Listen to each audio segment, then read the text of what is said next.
Welcome back student. तो आज का हमारा जो नया टॉपिक है वो है कंज्यूमर राइट। तो इस टॉपिक में हम कंज्यूमर से जुड़े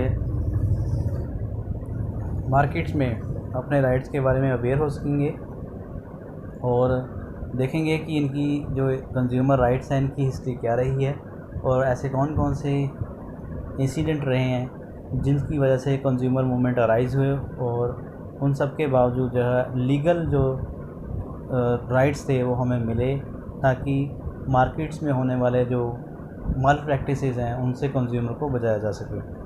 तो इस चैप्टर में हम कंज्यूमर के राइट से जुड़े समस्याओं को डिस्कस करेंगे और देखेंगे कि किस तरह से मार्केट देश में ऑपरेट करती हैं। हम अक्सर मार्केट्स में इनइक्वालिटी देखते हैं और अपने अधिकारों को लेकर जागरूक नहीं होते, इसलिए हम इन अधिकारों को जानकर ही मार्केट्स में होने वाले जो माल प्रैक्टिसेस हैं, ठगियाँ हैं, उससे बच सकते हैं। इस चैप्टर में हम रियल लाइफ सिचुएशन में हुए कंज्यूमर से जुड़े मामले देखेंगे और देखेंगे कि किस तरह से कानूनी संस्था ने उनको राह दी और आप एज ए स्टूडेंट भी एक कंज्यूमर के रूप में अवेयर हो सकेंगे। इस कॉलेज में जो आप नीचे देख रहे हैं इसमें कंज्यूमर से जुड़े कोर्ट के मामलों को मेरे को दिखाया गया है। ये मामले इसलिए कोर्ट में लाए गए क्योंकि कुछ लोगों को कंपनियों की तरफ से न्याय नहीं मिला और किस तरह से हम अपने अधिकारों का निर्वहन कर सकते हैं एक ग्राहक के रूप में, ये भी हमें यहाँ देखने को मिलता है। तो बहुत सारी न्यूज़पेपर क्लिपिंग्स हैं जिसमें आप क्लियरली देख पा रहे हैं कि कई बार ऐसे इंसिडेंट हो जाते हैं किसी सर्विस को लेकर कि कस्टमर को बहुत ज़्यादा प्रॉब्लम्स का सामना करना पड़ता है और अक्सर इसको लेकर जो है शिकायतें रहती हैं और कोर्ट ही जो है इनका सोल्यूशन करता है। नेक्स्ट टॉपिक है consumer in the market place. हमारी मार्केट में अक्सर कंज्यूमर के रूप में या प्रोड्यूसर के रूप में भागीदारी होती है और प्रोड्यूसर के रूप में हम कृषि से जुड़े हो सकते हैं जब किसी और सर्विस को डिलीवर करने वाले हो सकते हैं। ग्राहक की भागीदारी होती है मार्केट में जब वह उन चीज़ों को खरीदता है। पिछले चैप्टर में हमने उन रूल एंड रेगुलेशन के बारे में पढ़ा जिसने डेवलपमेंट को प्रमोट किया। ये ऑर्गेनाइज सेक्टर में वर्कर्स को मनी लेंडर्स के द्वारा हाई इंटरेस्ट चार्ज करने से रोकने के लिए बनाया गया था। उदाहरण के लिए इनफॉर्मल सेक्टर में आपने चैप्टर 3 में पढ़ा कि किस तरह से मनी लेंडर्स बोरर को मजबूर कर सकता है कि वो अपनी फसल की पैदावार को कम दाम पे उसको बेचे और इसके अलावा वो ज़मीन को बेचने के लिए भी मजबूर कर सकते हैं। इसी तरह से बहुत से लोग जो कि अनऑर्गेनाइज सेक्टर में काम करते हैं उनको कम वेजेस और पुअर वर्किंग कंडीशन में काम करना पड़ता है जिससे उनका स्वास्थ्य प्रभावित होता है और इस तरह से शोषण को रोकने के लिए रूल्स एंड रेगुलेशन की ज़रूरत पड़ती है। इसी तरह से कंज्यूमर की भी मार्केट प्लेस में प्रोटेक्शन के लिए रूल्स एंड रेगुलेशन की ज़रूरत पड़ती है। अक्सर ग्राहक मार्केट में अपने आप को कमज़ोर महसूस करते हैं। जब भी ग्राहक किसी चीज़ या सर्विस की शिकायत करता है तो बेचने वाला अक्सर इसकी जिम्मेदारी खरीदार पर डाल देता है। उनकी सीधी तरह से ये कोशिश होती है कि अगर आपको कोई चीज़ पसंद नहीं आए तो आप कहीं और चले जाएं। इसलिए अगर बेचने वाले की कोई जिम्मेदारी नहीं होती है तब जब सेल ख़त्म हो जाती है तो इसके लिए कौन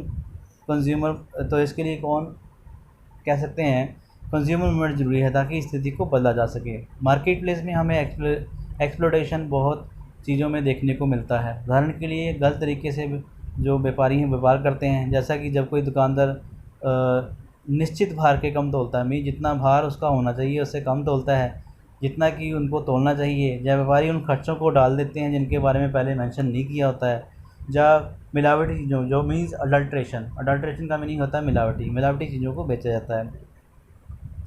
मार्केट सही तरीके से काम नहीं करती हैं जब प्रोड्यूसर्स कम से कम हो, शक्तिशाली हों, मीन्स प्रोड्यूसर कम हो और पावरफुल हों, जबकि ग्राहक उस अमाउंट को कम अमाउंट में खरीदें और बिक रहे हुए हैं। ये तब होता है जब बड़ी कंपनियां ये चीज़ें बनाती हैं।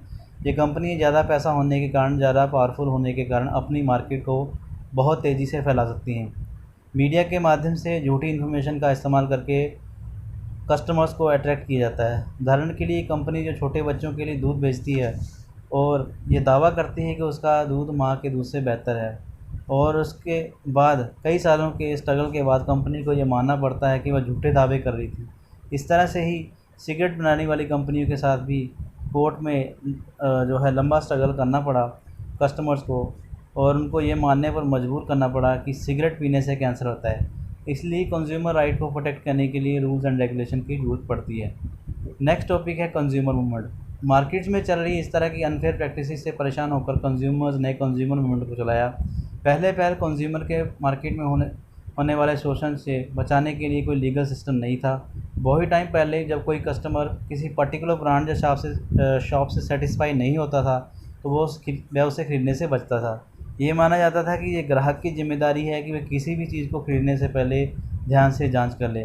भारत और विश्व में मौजूदा संस्थाओं लोगों के बीच जागरूकता लाने में सालों साल लगे। इस तरह से गुड्स की क्वालिटी और सर्विस की जिम्मेदारी सेलर्स पर आ गई। भारत में कंज्यूमर मूवमेंट के आने के कारण मार्केट में होने वाली धांधलियों से कंज्यूमर को प्रोटेक्ट करना, उनके हितों को बचाना था। अनकंट्रोल्ड फूड शॉर्टेज, जमाखोरी, काला बाजारी, खाने वाली चीज़ों और तेल में मिलावट के चलते 1960 में आंदोलन का रूप ले लिया। 1970 तक कंज्यूमर ऑर्गेनाइजेशन ज़्यादातर आर्टिकल और प्रदर्शनी के माध्यम से लोगों को अवेयर कर रहे थे। कंज्यूमर ग्रुप्स की हेल्प से उन्होंने राशन शॉप्स में चल रही धांधलियों को रोका। इन प्रयासों के कारण आंदोलन बिजनेस फर्म और गवर्नमेंट पर भी दबाव बनाने में सफल रहा, ताकि ये मार्केट में सही तरीके से मार्केटिंग कर सके और किसी प्रकार की धांधली कस्टमर के साथ ना हो। इसको लेकर भारतीय सरकार ने 1986 में एक कानून बनाया जिसका नाम था कोपरा, मीन्स कंज्यूमर प्रोटेक्शन एक्ट। इसके अकॉर्डिंग कंज्यूमर्स के राइट्स को प्रोटेक्ट किया गया था मार्केट्स में, ताकि किसी भी तरह की जो अनफेयर प्रैक्टिसेस हैं उससे जो है अगर वो कंज्यूमर के साथ होती है तो वो लीगल एक्शन लेकर जो है वो उसी सेलर्स के ख़िलाफ़ या कंपनी के ख़िलाफ़ कार्रवाई कर सकता है और उसको वहाँ पे फुली जो है जस्टिस मिलेगा। तो इस टॉपिक में इतना ही। नेक्स्ट मिलते हैं किसी नेक्स्ट टॉपिक के ऊपर।